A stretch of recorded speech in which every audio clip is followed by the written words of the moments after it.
Estados Unidos pretexta amenaza fantasma rusa para inundar a Ucrania de armas.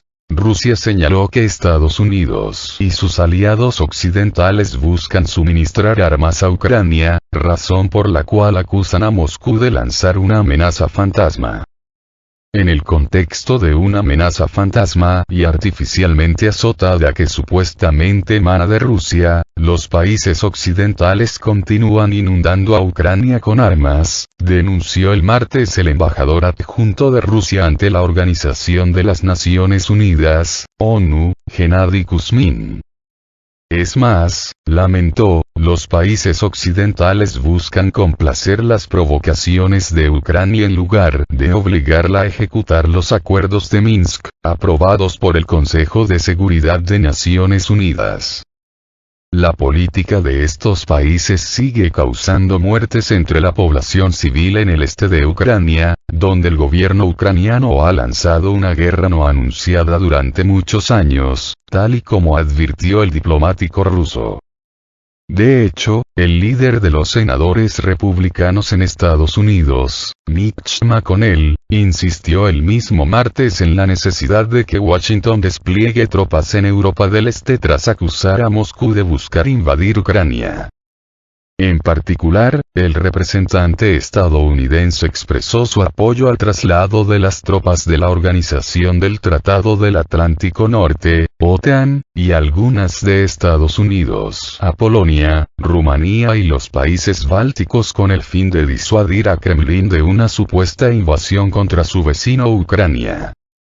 El Departamento de Defensa de Estados Unidos, el Pentágono, anunció el lunes que ha puesto a 8.500 militares en estado de alerta máxima para un posible despliegue en Europa como parte de las tropas del bloque militar si Rusia invade Ucrania, una decisión que, según Moscú, aumenta las tensiones. Desde 2014, el ejército ucraniano ha emprendido una lucha contra los independentistas del Donbass, región del este de Ucrania y limítrofe con Rusia. No obstante, la tensión se ha disparado mientras el occidente acusa a Kremlin de planear una invasión militar a Kiev a principios de este 2022, argumentando la acumulación militar rusa en la zona, una acusación rechazada por el país euroasiático.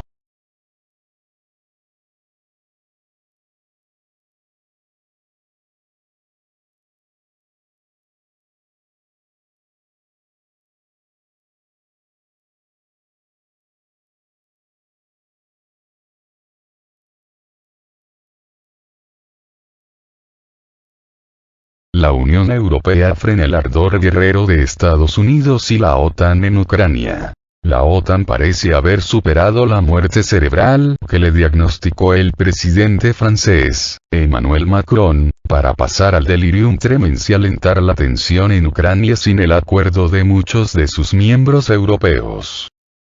Tras un fin de semana de euforia guerrera en la sede de la Alianza Atlántica, con declaración del estado de alerta incluido, Estados Unidos lanzaba la orden de evacuación de su embajada en Kiev y de sus connacionales en Ucrania. De la pequeña incursión rusa en territorio ucraniano anunciada por Joe Biden, para ridículo de sus diplomáticos, a la dramatización dirigida al televidente medio norteamericano, sensible a las imágenes de familias cargando a bebés en las escalerillas del avión, alejándose del supuesto escenario de guerra. El fiel aliado británico aportaba las informaciones de su inteligencia para destapar los planes rusos de colocar en Kiev a un hombre de paja a las órdenes del Kremlin. Boris Johnson, el premier, atizaba el brasero anunciando una nueva Chechenia si Rusia invadía Ucrania. No le sirvió para desviar la atención de sus compatriotas de la crisis que atraviesa su mandato, tras las orgías etílicas celebradas en la sede del gobierno durante los peores momentos de la pandemia, el escándalo Partygate. Borrell critica a Blinken. Alemania frena a Stoltenberg. La diplomacia europea, representada por Josep Borrell, tuvo que calmar los ánimos belicistas. Nada de alarmar con evacuaciones de embajadas y sí seguir apostando por las negociaciones en marcha, oscurecidas por los tambores de guerra. Sabemos muy bien cuál es el grado de amenaza y la forma en que debemos reaccionar. Hay que evitar jugar con los nervios y las reacciones alarmistas que tienen, además, consecuencias financieras. Las palabras de Borrell iban dirigidas directamente al secretario de Estado norteamericano, Antony Blinken, participante en la reunión de ministros de Exteriores de la Unión Europea celebrada por videoconferencia. Las informaciones del aliado norteamericano para justificar la alerta roja no desmontaron la moderación europea, subrayada ya antes de la videocumbre por algunos de sus miembros más poderosos. Así, el nuevo gobierno alemán, dirigido por el socialdemócrata Olaf Scholz, aconsejaba ser prudentes con las eventuales nuevas sanciones a Rusia. Su ministra de Exteriores, la verde Anna Baerbock, hasta el momento considerada como la más atlantista del gabinete, se manifestaba en contra de impedir a Rusia el uso del sistema de intercambio bancario internacional, SWIFT, como algunos voceros europeos habían sugerido. Por supuesto, nada de neutralizar el acuerdo Nord Stream 2, que aprovisionará de gas ruso a Alemania y a buena parte de Europa. Berlín tampoco siguió a otros de sus aliados en el envío de armas a Ucrania. Militar y disidente. Necesitamos a Rusia.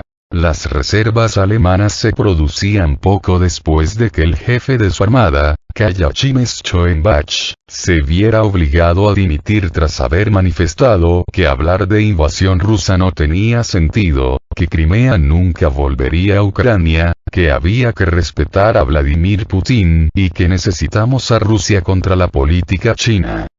Declaraciones políticamente incorrectas, pero que son compartidas por muchos europeos, tanto políticos como ciudadanos de a pie. En Francia, otro de los países más influyentes entre los 27 miembros de la Unión Europea, el ardor guerrero de Estados Unidos y la OTAN tampoco encuentra un eco muy favorable.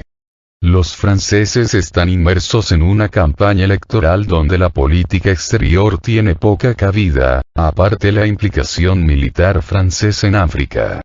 Además, las tres formaciones de la derecha y toda la izquierda, salvo socialistas y ecologistas, son partidarios confesos de la reanudar relaciones plenas con Moscú.